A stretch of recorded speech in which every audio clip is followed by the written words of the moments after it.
Okay, you should be set. Thank you so much. Welcome, everyone. Today is April 20th. It is 1:02 p.m. and we are convened here on Zoom for a special City Council meeting. And the purpose of this meeting today is to revisit proposed resolution 23-2020 as well as proposed resolution 24-2020. So I will go ahead and we are looking at agenda item number 1, proposed resolution 23-2020, a resolution appointing 4 people to serve as members of the Arches Hotspot Region Coordinating Committee. And I'll just start by reminding us all that we did point to 3 members in our motion. We did point to 3 members of our council to serve on this committee. And that really the purpose of today was just to complete the selection with 1 additional member from outside of our council. But the reason why it's noticed as such is just to complete the counting of the appointing of the final person. So, Mayor? Yes. It's Summer. Can I just do a quick roll call so that the audience knows who we have? Yes, so please. We have Emily Niehaus, Mayor, Karen Guzman-Newton, Moab City Council, Ronnie Darasari, Moab City Council, Tawny Knutson-Boyd, Moab City Council, Carly Castle, Assistant City Manager, Joel Linares, City Manager, Kaylin Jones, Moab City Council, Clint York, Finance Director, Lori Simonson, City Attorney, and Mike Duncan, Moab City Council. Thank you so much, Summer. So on to agenda item number 1. Who would like to start the conversation? Ronnie?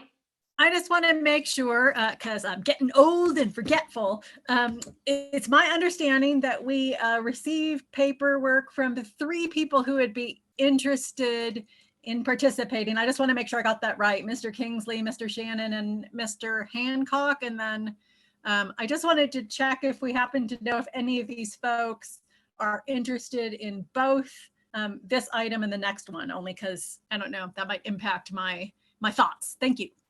Tawny? I did have a short conversation with Joe Kingsley, and he is willing to serve on both committees. He doesn't necessarily have a preference. He thinks they're both important, but he would be willing. Okay, thanks. That's helpful. Karen? And I did not get confirmation from Matthew or Wesley if they were interested in the RTP. Okay. Has anybody received correspondence from anybody else interested other than those 3 members? Okay, and just to be really clear, how did we put out the availability of serving on this committee aside from just speaking at it during our council meeting? Karen? I reached out to individuals who showed interest to me previously. So other than like council members individually reaching out to people interested, did anyone send an email to like a larger group of people interested? No. And we didn't notice anything in the newspaper or anything like that. But I think that might be a good idea for the future, because I know in the past some people have felt like they didn't have an opportunity to throw their names in. We just haven't, I think, had a system in the past. But I think that'd be a good thing for the future. Mm-hmm. Okay, so we are just and I mean, I know that when we were going through our deliberation of this, whether or not we were going to pivot, we had community members emerge with great interest. And so those seem to be the ones that have applied to serve on the committee. So while we may not have been directly advertising for this committee membership, we did have a series of meetings that we were talking about this particular issue. Okay, so I don't know how you all want to move forward with the discussion or suggestions. Mike? Oh, well, yeah, I had known Joe Kingsley, of course, and had offered to get in touch with him. And then meanwhile, Karen already did, which is great. So Karen, I guess my question for you and for you guys in the larger group is, Matt and Wesley, I did read the resumes. It's an interesting choice between the three of them. But I guess, Karen, you know them best, and you've, so would you, I guess my immediate question is, given that Matt and Wesley have not confirmed, in your opinion, are they still subjects for, I mean, candidates for this position, or should we just pretend like they don't exist?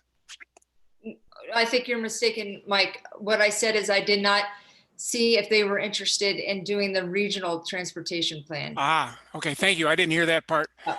So they definitely are interested in the hotspot. Yes, very much. Okay, very good. All right, well then let me go a little bit farther. Then I would dearly love to be able to interview them, at this meeting, for example, if that were possible. And apparently that's not going to happen. So right now, other than my personal experiences with Joe, and of course I've met Matt and Wesley sporadically. Once in a while, Wesley's come to some meetings, and I've met Matt at other meetings on rare occasion in the last couple of years. So I'm acquaintances, but not particularly intimate with either one of them. And Karen, maybe you could, you may know them the best. So I'd be interested in your opinion. I mean, I don't want to, that kind of puts me on the spot.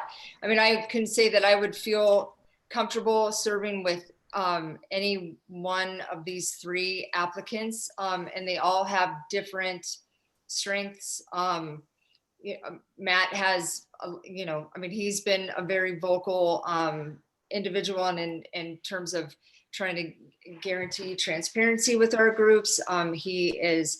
He is focused on process, and he has experience with working with large engineering projects. Wes is, he was very vocal in terms of feeling like the downtown businesses weren't engaged in our process, and not just with the downtown parking structure, but with other projects that have to do with decisions that we make for our downtown area. And he is very engaged with the downtown business community, which is, I think that would be imperative moving forward with whatever projects, I'm hoping it's a plural, that we go forward with in this process over the next 4 months. And it sounds like he has the ability to reach out to the businesses that we would want to have that public forum with. And Joe Kingsley has a world of experience, and has been interested in all things transit. I mean, not just, through vehicle or buses, or, I mean, he's interested in, I mean, the gamut of what transportation options are about. So I was hoping that through the perusal of these applications, you guys could, I mean, I would love to serve with any one of these three gentlemen. And I think they have assets that they can bring to the group that are all a little bit different. So like for you guys to Thanks. Thank you for sharing that, Karen. I would entertain a motion from anyone. Tani? Can I make one comment before I make the motion quickly?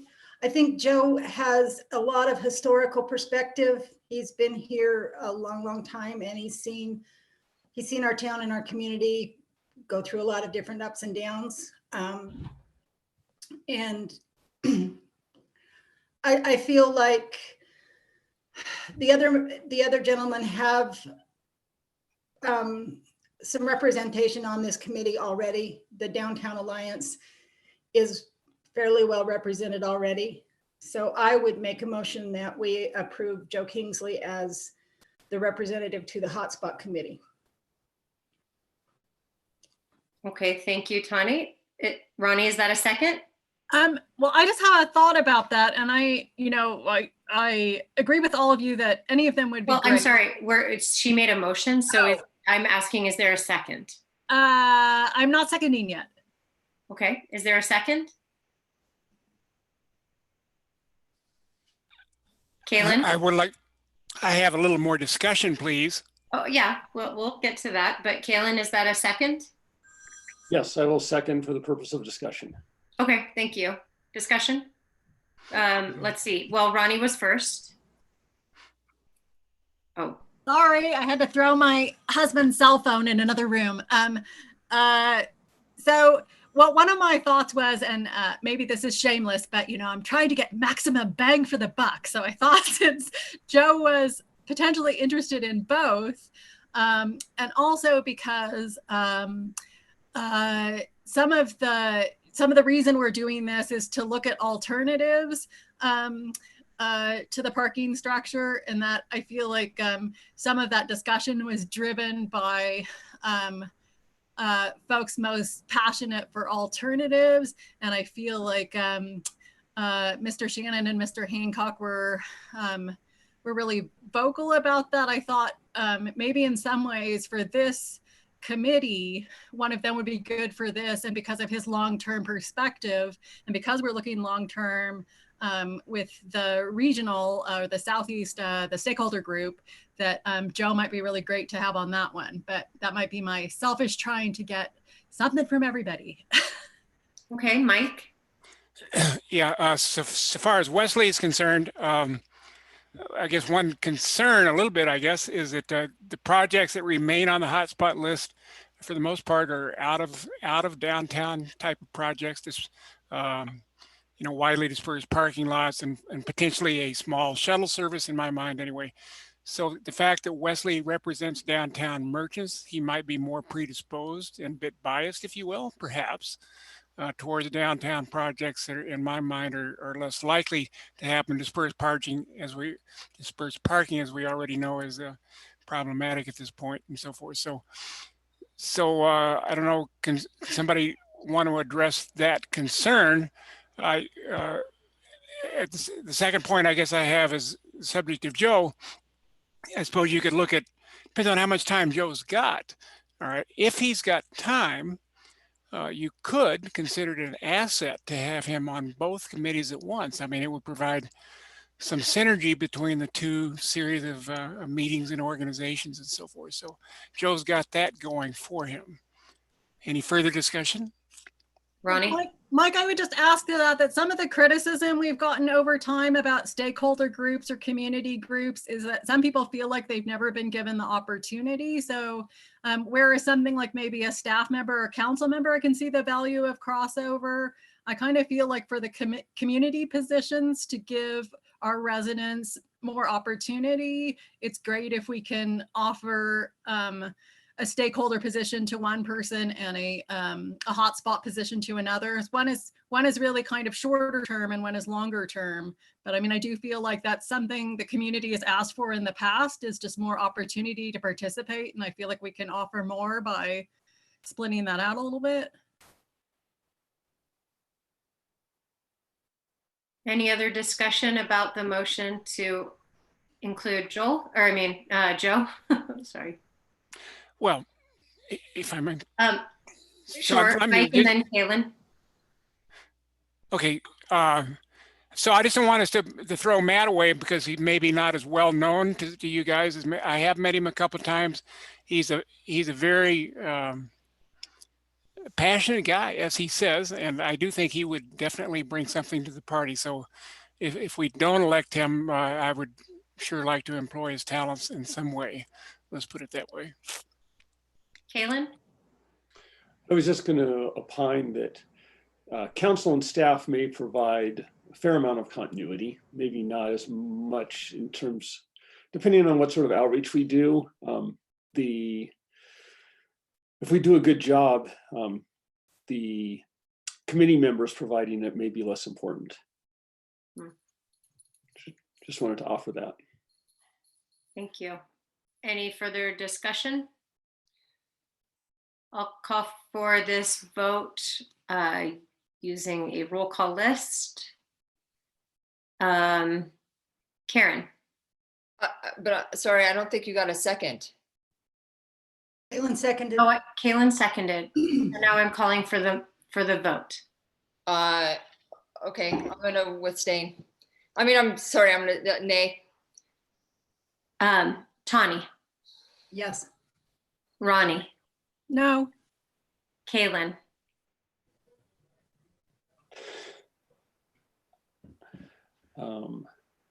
No. Mike. Yes. So motion, let's see, we had,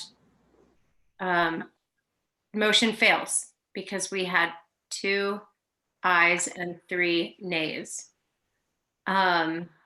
Would anyone, before we move on to the next agenda item, like to put forward a different motion? For someone else, Mike? Oh, I can't hear you. Thank you. I move to nominate Matt Hancock for the 4th position on the Arches Hotspot Regional Committee. Thank you, Mike. Is there a second? Ronnie? I'll second. Thank you. Discussion? I'll just say that, I mean, I think they all have something tremendous to offer, but one of the appealing things about Matt's resume is all of his experience in business, and specifically in looking at projects and assessing financing of projects. And I thought his letter also expressed, a strong interest in making sure we get the most viable project for the community. Thanks, Ronnie. I would just also like to state that I think Matt hasn't specifically spoke about what project would be actually what Wes hasn't either. So I was going to just say that he has been open to looking at process more. So, and his experience is pretty phenomenal, and is an engineer by trade as well. So I think that speaks volumes. I mean, this is a super tough decision, but anyways, okay, that's where I'm at. The only thing that I would add is that I've seen, just regarding Wes in particular, the initiative of putting together the Moab Business Alliance and being a voice for downtown Moab businesses is very admirable. Like we said, all 3 candidates bring a lot to the table. There's something to be said about employing people and operating businesses on Main Street and having experience with the seasonality. And while the project may or may not be directly associated with downtown, as you were saying, Mike, that Wes definitely has a unique finger on the pulse, as he is an employer of many of the people I know in town, and has been a successful business owner, specifically of now 2 downtown businesses. And so it speaks to his investment, at least in the business of downtown. So again, all candidates bring a lot to the table. I did want to just point out that I thought Wes in particular brought a lot of strengths, having, currently as a business, operating 2 businesses downtown that employ lots of our friends. So I just wanted to share that too. Any other discussion? Okay, seeing none, I will call for the vote. Tawny? No. Karen,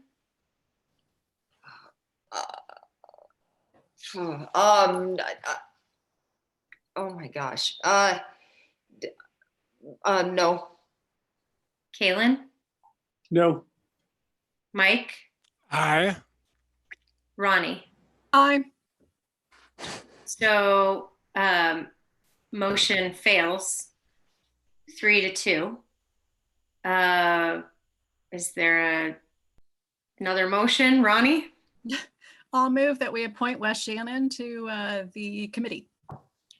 Thank you. Is there a second? Karen? I would second. Thank you, Karen. Discussion? I will just say also adds much great potential as just explained by the mayor. Ditto. I would also like to point out that Wes was very active in listing a list of projects that the downtown businesses would be interested in implementing, and it seems like a lot of them are low-hanging fruit that could potentially be accomplished with this this hotspot funding. And you know, the biggest gain for that is that they're very aware of the congestion that is caused in the downtown area, and I feel like they really have their feet in the fire in terms of what could be, you know, more productive uses for projects. When you say they, who are you talking about? The Business Alliance, the 42 or 43 businesses that are downtown. I believe too that I saw Matt Hancock's name as a member of the Business Alliance on the petition that we received. So it's possible that we get him as well. Ronnie? Yeah, I think he's, if I understand correctly, a member of both the Chamber and the Business Alliance. Okay. Any further discussion? I will roll call for the vote. Tawny? Yes. Kaylin? Yes. Mike? Yes. Ronnie? Yes. Karen? Yes. Motion passes 5-0. So Wes will be the fourth member of the hotspot funding project. And moving on to our second item on our agenda is proposed resolution 24-2020, a resolution appointing 6 people to serve as members of the Southeastern Utah Regional Transportation Plan Stakeholders Group. With that, I'm sorry, I just have to shuffle back to one thing. Let's put out who we've received interest from in the community, and then we'll have Joel share his list with all of us here. So I have received from Joette Langanese as well as Joe Kingsley. Has anyone received any interest from any other community members? No. Okay, so Joel, why don't you take us through your list of suggested employees to serve? So I sent you guys all an email that included a list of potential staff members who I thought would be appropriate to serve on the committee. Those included me, myself, Nora Shepard, who's with the city planner, Corey Shirtliff, who is the assistant city planner, Mark Josselett, who is the assistant city engineer. Ultimately, this is a decision that your guys is, you can pick as many as you want off that list or none. I mean, ultimately it's your decision, but I thought it would be appropriate to provide you with some staff names and give you guys some direction on who I thought was appropriate fits for that committee for what they're trying to do. Thank you so much, Joel. And I wanted to mention too that I was willing to serve on this committee for council continuity. However, I think that whether it's me or Joel or Carly, that's the same type of continuity. So I just want to put that out there too. Comments from the council? Ronnie? So Joel, I didn't know if you felt like there was So I think you gave us 5 names, and 2 folks, you and Carly, are kind of in the same admin end, and then Nora and Corey are still on the planning end. So I was just trying to prepare my brain for choices. Like, do you think it would be sufficient if we had either you or Carly and either Nora or Corey, and then Mark from engineering, and then the other 3 slots either went to council or community? Or do you feel like having 5 staff is important? No, I think that your layout of how you see it's a good way of doing it. Obviously, if you wanted to go 0 staff, I think that's your guys' choice. You're welcome to do that. I think 5 staff members would be excessive. So I think I was giving you options of kind of different people in the same areas you could pick from that would provide kind of the same background knowledge and staff knowledge.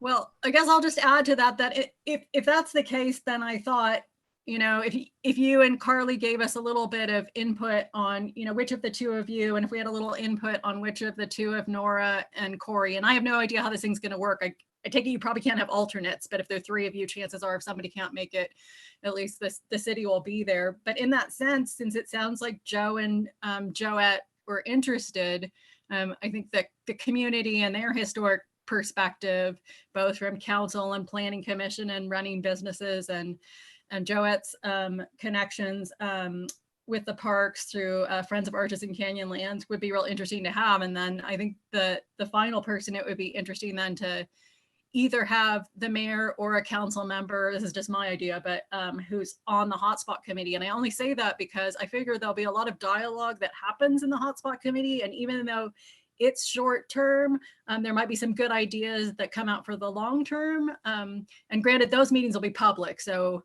maybe it's not so important to have an overlap person, because those will be in the minutes. But I just didn't know if that's somewhat helpful. But those are just some of my thoughts. I don't know what other people have.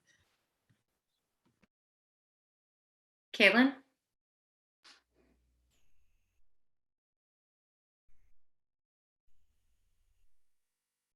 So Joel, how much are staff going to be involved with this process outside of this stakeholders group? It seems like, I imagine there's going to be a lot of behind the scenes work, and engineering and planning will be involved even if they are not a voting member on this committee. Is that correct?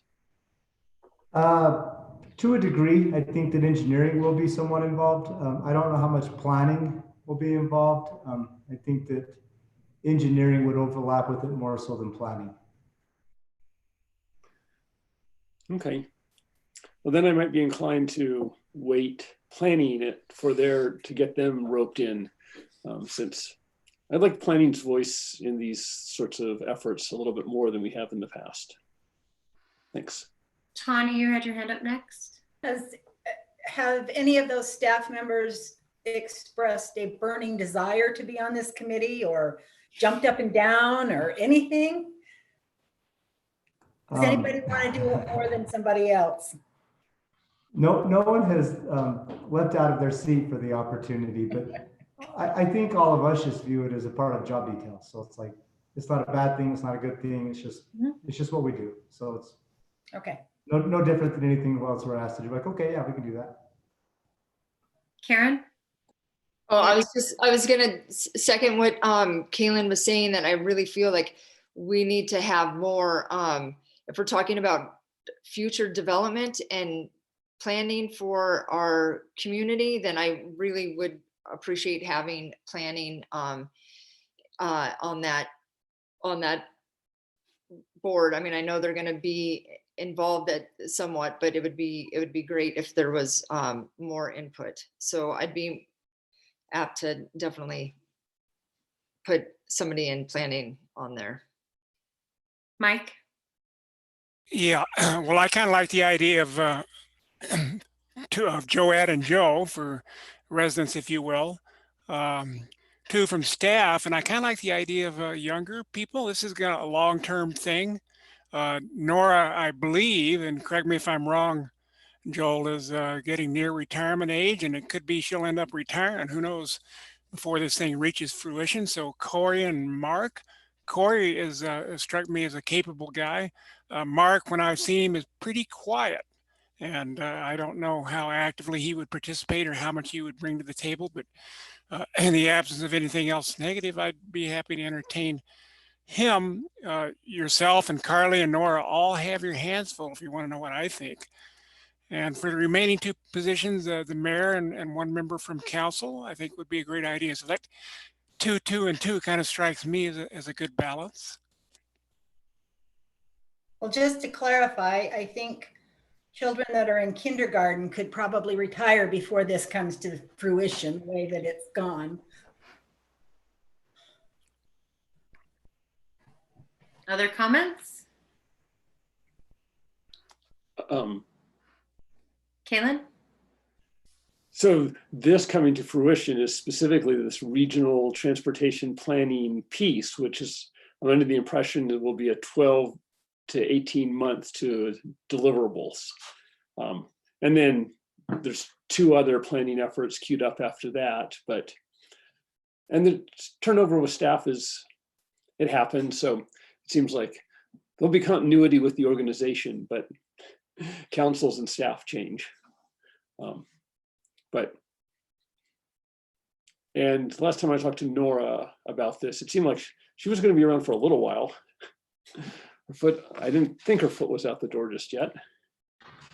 Yeah, Nora will definitely be here throughout this process.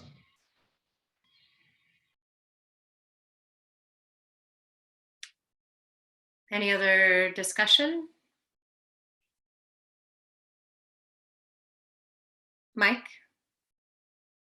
So if we appointed one council member, any of you guys, the 4 of you that I'm looking at, want to jump up and down besides the mayor? And how does the mayor feel about this? If you were to contemplate serving on this, is this something one of you look forward to? That's what I want to know. Oh, Kaylin is jumping up and down. Oh my God. I will not jump up and down, but I also, I feel that that I would be happy to serve. And, as we move on down the road and Moab enjoys her next mayor and her mayor after that, I would assume that the mayor should fill this responsibility. So, Karen? I make a motion. You bet. I make a motion to appoint the mayor, Kaylin, Joe Kingsley, how many is that? Wait, the mayor, Joe Kingsley, Kaylin, 3, Nora Shepherd, Carly Castle, and Mark Jolisant. Thank you for that motion. Is there a second? Kaylin? I'll second that. Okay, discussion? Mike? Oh, you're muted, sorry. Yeah, sorry, my fault. So Joette's been around for a long time. She was the one responsible, as I understand it, for the pedestrian bridge across council. I would, for better distribution of responsibility, I'd like to see another citizen myself. So I would advocate replacing one of the candidates that you just mentioned, Karen, with Joette. What candidate would you advocate replacing? Nora, please. There's nothing wrong with Nora, mind you. I think Nora would be great. I just think she's busy. So it doesn't look like, based on Karen's face, that you're going to get a friendly amendment out of her. Oh, did I show that? Sorry. But it's Zoom changes things. But Mike, it doesn't. Oh, go ahead, Karen. No, I'm sorry, Merritt. That was the only reason I say that is because I really, again, I feel that we have to have planning on that board. So Mike, I would be more, if you wanted to talk about somebody else, but I definitely feel like we need to have planning. Okay, well, how about more friendly to replace? If instead of Nora, who might you be more friendly to replace? How about Corey? He's planning and he's younger. He'll be around. But Joel, it looks like you have a comment. Go ahead. Corey's not currently on there with what was in the motion, so that would be adding two separates. So now it's a whole nother discussion, but. I think what we're saying is who would we, if we were to add Joette, Yeah. who would we subtract from the 3 staff that I Karen? would recommend removing Carly with the mayor being on there. The mayor's, although she is a part of the legislative body and she's legally a part of the council, she is in City Hall in normal times daily, and it would work the same as having Carly or I having an admin representation in there. So I think if we're looking to take off a staff member between Nora, Carly, and Mark, I would recommend it be Carly. Ronnie? Can one of you just repeat for me who's on this list now? I got a little confused. Yes, Well, on the current motion is Mark and Carly and oh gosh, who's the third staff? The current motion is the mayor, Kaylin, Joe Kingsley, Nora, Carly, and Mark. Okay, So thanks. If somebody would like to offer a friendly amendment to Karen that reflects this discussion, you could do so. Well, I can suggest, ask Karen if she'd be willing to amend to replace Carly with Joette. I would be friendly to replacing Carly with Joette, yeah. Now's your time to jump up and down, Carly.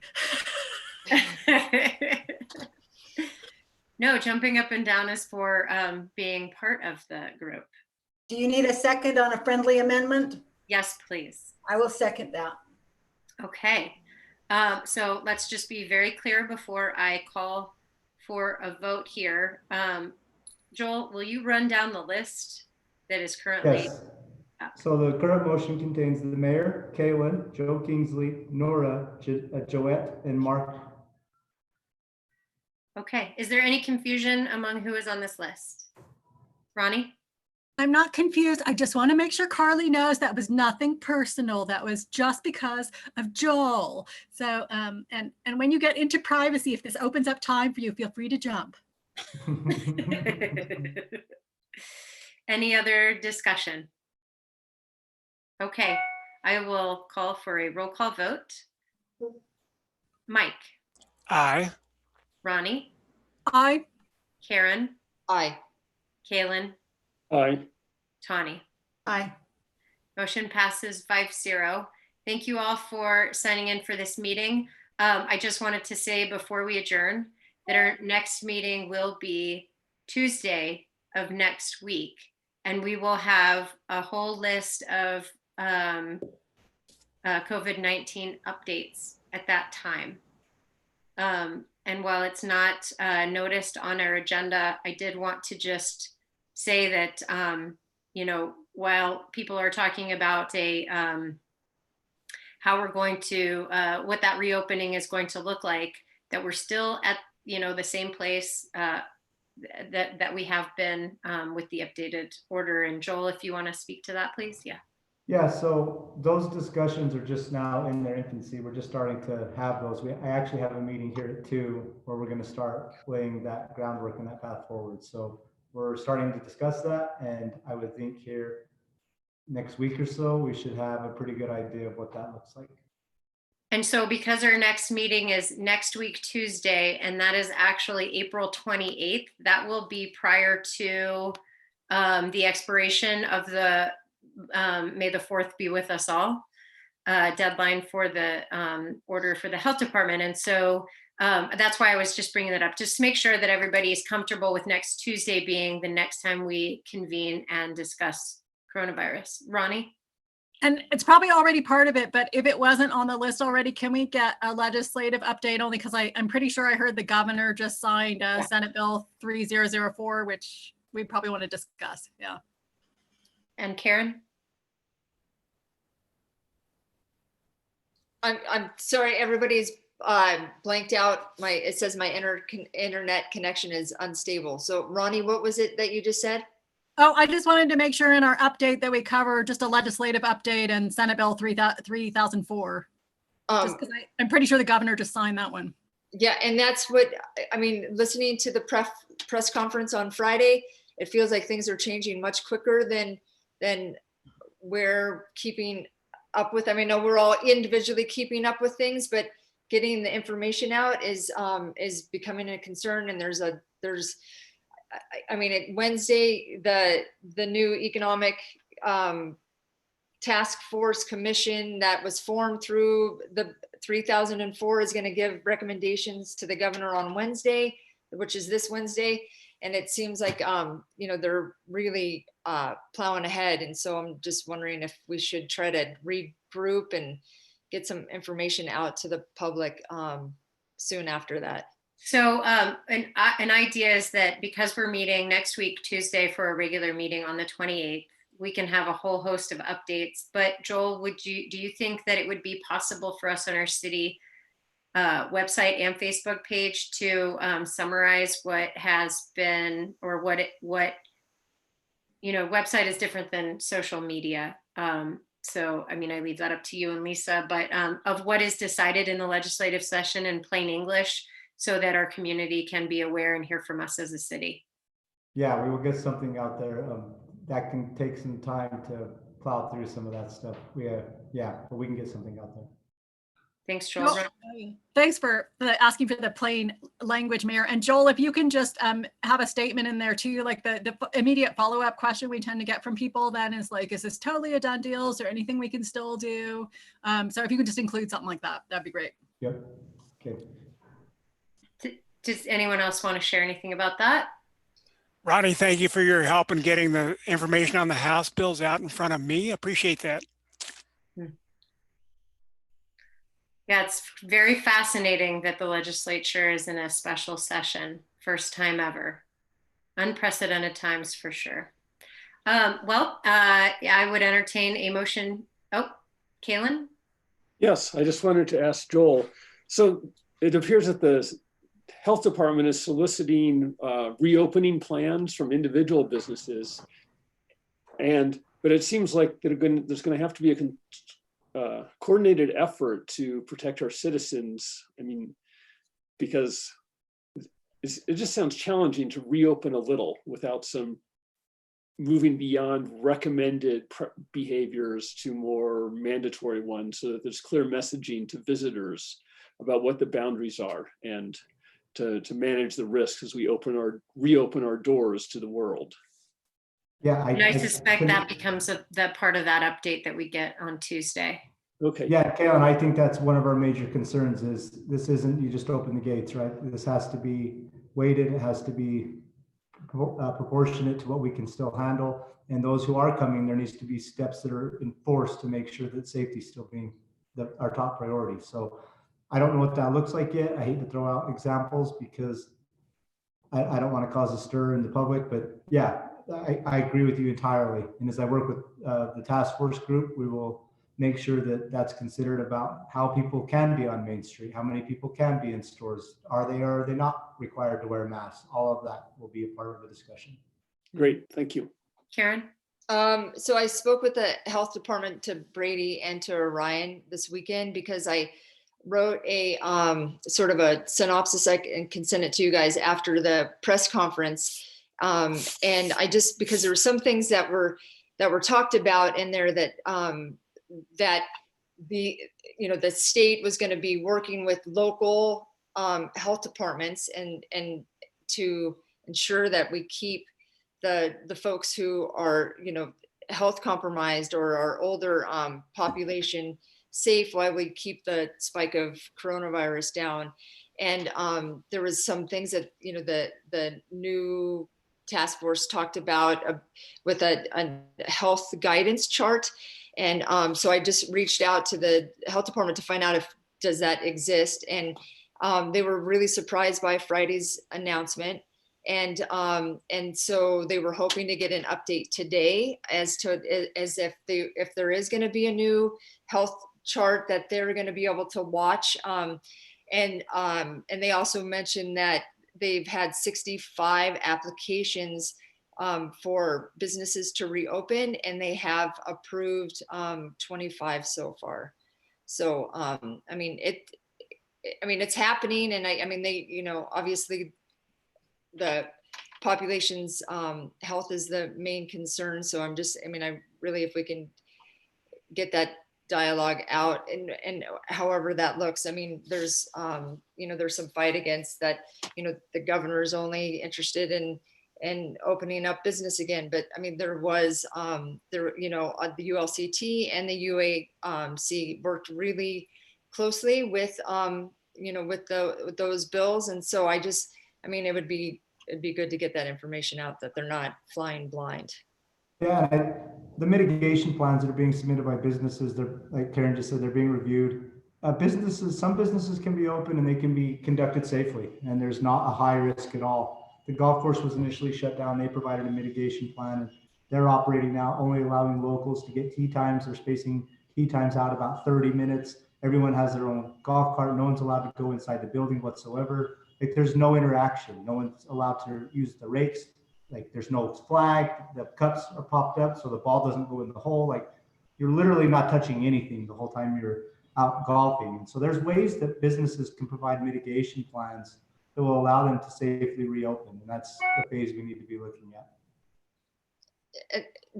Joel, like for our gym, because I know one of the gyms is opening up today, as a city, are we looking at opening up for residents? I mean, I think of the pool, and I mean, chlorine kills just about every germ imaginable, but yeah, so when we went into the shutdown, we went into a really exhaustive effort to clean and do a lot of things down to the pool that needed done. We've repainted a lot of the walls. Terry's spearheaded all of that with some of her people.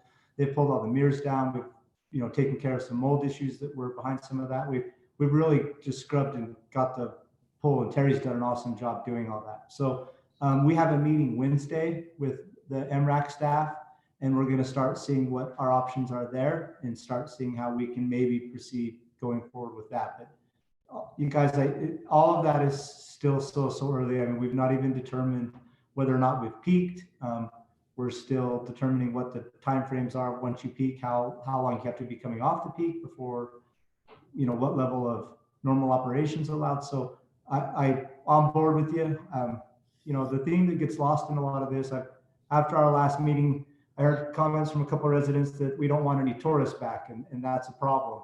Moab City is a rec business. We don't have a property tax. We make our money off of rec taxes and off of tourist taxes. That's how we operate. So we're a rec industry, no different than the rec industry. So, the city staff is working hard to try and get us reopened. We're working hard to try and get tax revenues to return stabilized. And this is a huge impact that this is having to the city of Moab. And we want to get operational as much as anyone else, but we understand that resident safety comes first. And once we can establish that, then we'll go forward. So then on Tuesday's meeting, we can expect kind of financial, but then also operational implications for our city, as well as just updates of what happened at the legislature and then updates from what's happening with the continued recommendations from the hospital and from the health department as well. With that, Mike, let's have your final comment, and then I would entertain a motion to adjourn. Yeah, Maris, do you anticipate that council would consider a resolution to either accept or reject in whole and part any guidance from the state or from the local health district? I mean, take a stand on what parts of that kind of policy we support or do not, or are we just simply going to do whatever they say do? We're going to allow the staff to reflect on what has passed and see what the recommendations are on Tuesday. And Mike, just to generalize in that, it depends on what's in the bills that are being passed. If it's mandating we do things and it's taking authority from the health department and from us and telling us what we will do, then that's a much simpler decision. We can say we don't like it, but we have to conform to the law as well. If they're recommendations, then we probably will be bringing that to you guys to see what you want to do. So we'll see what happens. And is there a motion to adjourn? I so move. Thank you, Mike. Is there a second? Second. Kaylin, all those in favor? Aye. Aye. We are adjourned. Have a good day, everyone. Bye. Thank you.